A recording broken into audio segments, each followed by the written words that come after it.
Hey everyone, how's it going today?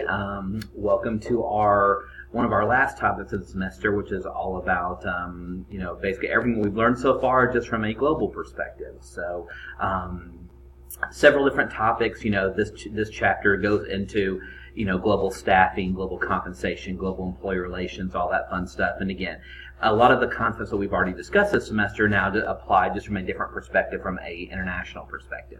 So really important information. A couple of key concepts that I want to make sure that you know about from a standpoint of like the evolution of global business and everything. Make sure you understand kind of the key differences between exporting, licensing, and franchising. These are three terms that your book goes into pretty good discussion about on how those things affect trade, affect commerce, and affect staffing purposes. So make sure you understand the differences between those three.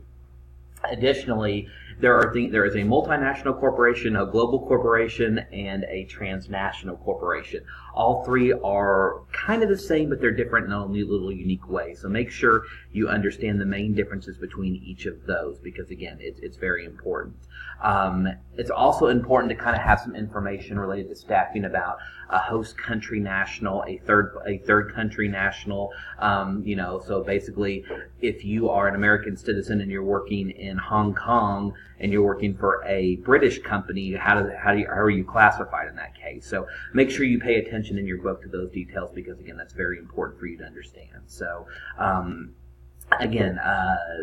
issues with global staffing, employee relations, and even with compensation tend to be very specific in the host country.